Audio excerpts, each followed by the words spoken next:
2 साल के लंबे इंतजार के बाद जुजुत्सु काइसेन का सीजन 2 फाइनली आ चुका है, जहां इस बार हमें गोजो का यंगर वर्जन देखने को मिलेगा हिडन इन्वेंटरी आर्क में। इस आर्क में अराउंड 5-6 एपिसोड होंगे, जिसके बाद हमें इतादोरी और उसकी गैंग रिटर्न करती दिखाई देगी।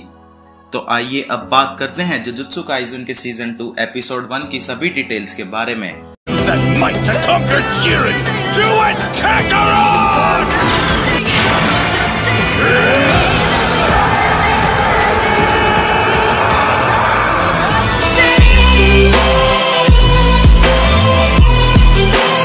हमें रोड पर चलता एक लड़का दिखता है जो कि एक डार्क एली में वॉक करके अंदर जा रहा था। वहां उसे एक कर्स स्पिरिट दिखती है जो कि एक ह्यूमन पर फीड कर रही थी। वो अपनी पावर से उसे मारकर उसकी पावर्स को एब्जॉर्ब करता है। वो सोचता है कि उसने जो भी देखा है वो काफी ही अनकॉमन था, फिर भी उसने जुजुत्सु सोर्सरर बनने का फैसला लिया। फिर हमें रोड के बीच में एक स्टेयर डाउन दिखता है, जिससे सीन कट होकर एक डॉक्यूमेंट्री पर चला जाता है। हमें पता चलता है कि वो एक वीडियो टेप थी जो कि एक लोकेशन के बारे में थी जो उसे हॉन्टेड माना जाता था, और वहां जो भी जाता था वो कभी वापस नहीं आता था। वो 3 लड़कियां गाड़ी में उस हॉन्टेड प्लेस के बारे में बात कर रही थी। एक लड़की बताती है कि 3 छोटे बच्चे भी गुम हो चुके हैं और कहीं उन्हें ढूंढने के चक्कर में उनके फैमिली और फ्रेंड्स भी इस चीज के विक्टिम न बन जाए। पीछे बैठी लड़की कहती है कि HQ ने उन्हें इसीलिए ही भेजा है ताकि ये सब ना हो। वो लोग उस जगह पर पहुंच जाते हैं। एक लड़की वहां वेल लगाने की कोशिश कर रही थी, पर दूसरी उसे रोक देती है। वो कहती है कि उसे कोई कर्ज महसूस नहीं हो रहा है, वो कॉज उस बिल्डिंग के अंदर ही होगा। वो दोनों अंदर जाते हैं जहां मे को कुछ सेंस हो रहा था। वो लड़की मे के पीछे पीछे जाती है जहां वो हॉल में पहुंचते हैं। मे बिल्डिंग को चेक करने को कहती है। दोनों अलग अलग होकर उस बिल्डिंग को चेक करने लगते हैं। वो लड़की काफी घबराई हुई थी और वो 2nd फ्लोर को चेक कर रही थी। उसे एक दरवाजा दिखता है जिसके पीछे खाली कमरा था। वो लगातार कई रूम्स चेक करती है और सभी खाली थे। वो लास्ट रूम को भी चेक करती है, जिसके बाद मैं उसके पीछे आती है और वो काफी घबरा जाती है। मैं उसे रिलैक्स होने को कहती है। वो पूछती है कि क्या मैंने 1st फ्लोर को चेक कर लिया। मैं कहती है कि 1st फ्लोर के हॉलवे में ही वो गई थी, पर वो बार बार यहीं आ जाती है। उसने कुछ मार्क्स भी यहाँ बनाए थे, जिसे देखकर वो श्योर थी कि वो लोग ऑलरेडी कर्स स्पिरिट के जाल में फंस चुके हैं। वो दोनों उस हॉलवे में चलते चलते बात कर रहे थे, जहां वो लड़की पूछती है कि क्या ये इनेट डोमेन है। मैं कहती है कि नहीं, क्योंकि वो तो स्पिरिट्स की मैनिफेस्टेशन होती है। वो लड़की कहती है फिर तो ये एक बैरियर है, और मैं कहती है कि कर्स स्पिरिट ने इसका ही यूज करके विक्टिम्स को फंसाया होगा, ऑल्दो ये उसकी टेक्निक को भी वीक कर देता है। मैं बोलती है कि बस वो किसी तरह इस बैरियर से बाहर निकल जाए। मैं उससे पूछती है कि वो इस बैरियर को कैसे तोड़ेगी। यूटा हाइमी एक्सप्लेन करने लगती है कि उसे लगता है कि हॉलवे एक डोनट की शेप में है, पर जब उसने हिसाब लगाया तो ये हॉलवे स्पेस एक साथ जोड़ा जा रहा है, और अगर वो दोनों टॉप स्पीड में भागते हैं तो ये बैरियर जरूर टूट जाएगा। मैं इसमें ऐड करते हुए बोलती है कि उन्हें अपोजिट डायरेक्शन में भागना चाहिए। यूटा हाइमी कहती है कि अगर प्लान सक्सेसफुल हुआ तो वो प्रमोशन एक्सपेक्ट करेगी। यूटा हाइमी भागना शुरू करती है और वो बैरियर फाइनली टूट जाता है। यूटा हाइमी पत्थरों के नीचे दबी हुई थी जब वहां आता है गोजो। गोजो यूटा हाइमी की टांग खींच रहा था और इतने में मैं भी वहां आ जाती है। यूटा हाइमी खड़ी होती है, जिसके पीछे वो कर्स स्पिरिट भी बाहर आ जाता है। तभी वहां एंट्री होती है गैटो की, जो कि उसे कर्स स्पिरिट को टेम कर लेता है। तभी वहां एक और स्टूडेंट शोको आती है, जिसे देखकर यूटा हाइमी काफी खुश थी। वो कहती है कि वो यूटा हाइमी के लिए वरीड थी, क्योंकि उन्होंने 2 दिन से कोई जवाब नहीं दिया था।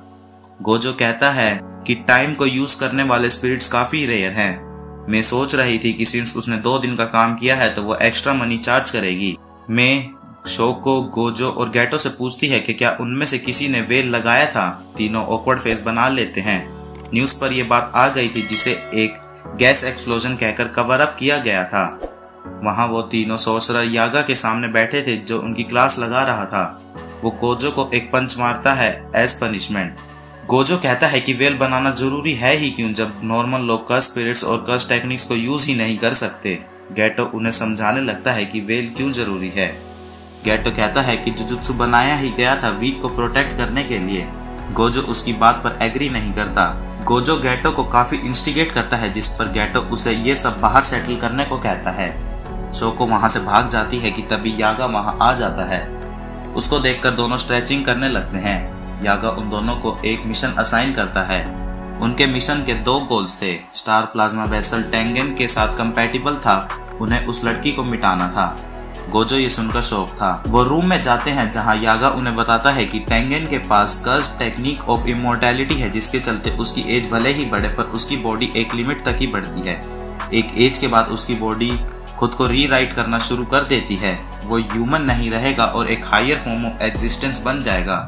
गोजो कहता है ये तो काफी कूल है।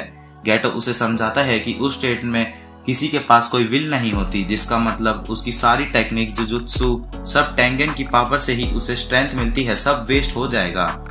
बिना उसकी पावर के वो सब मिलकर सिक्योरिटी भी नहीं हैंडल कर सकते और इसीलिए हर 500 साल में टेंगेन अपने लिए एक कंपैटिबल प्लाज्मा वेसल ढूंढता है ताकि वो उसकी बॉडी को रीराइट करके कर्स टेक्निक को रीस्टार्ट कर सके, जिससे उसका एवोल्यूशन ना हो।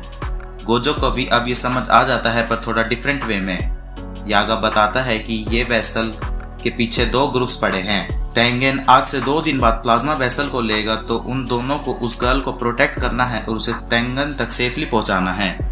गोजो एक ड्रिंक पीते हुए पूछता है कि स्टार रिलीजियस ग्रुप उस वेसल को क्यों मारना चाहता है, जबकि वो तो टेंगेन को गॉड मानते हैं। गेटो कहता है क्योंकि वो टेंगेन की प्योर फॉर्म में उसे वर्शिप करना चाहते हैं। दोनों उस वेसल की बिल्डिंग के पास पहुंचते हैं और गेटो अंदर जाता है।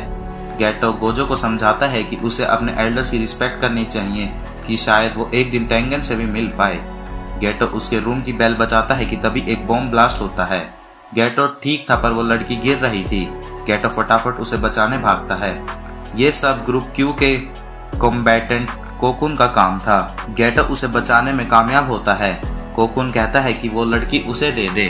दूसरी तरफ गोजो की तरफ काफी सारे नाइट्स आते हैं जिन्हें वो रोक लेता है। ये बेयर का काम था जो कि ग्रुप क्यू का ही मेंबर था। वो कहता है कि उसने सुना है कि गोजो स्ट्रॉन्ग है और वो ये चेक करना चाहता है। गोजो कहता है कि वो इसके लिए रेडी है, पर इनके कुछ रूल्स होंगे।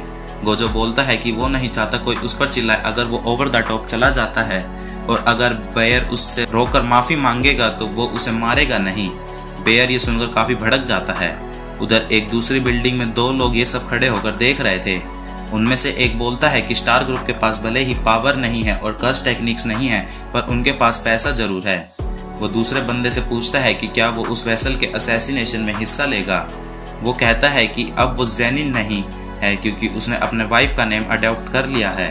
वो बोलता है कि अब से वो फुशिगोरो है। फुशिगोरो आगे आने वाला कितना इम्पोर्टेंट कैरेक्टर है ये मांगा रीडर्स को जरूर पता है। और वो बोलता है कि हाँ, वो असैसिनेशन में पार्ट लेगा, जिसके साथ एपिसोड एंड हो जाता है।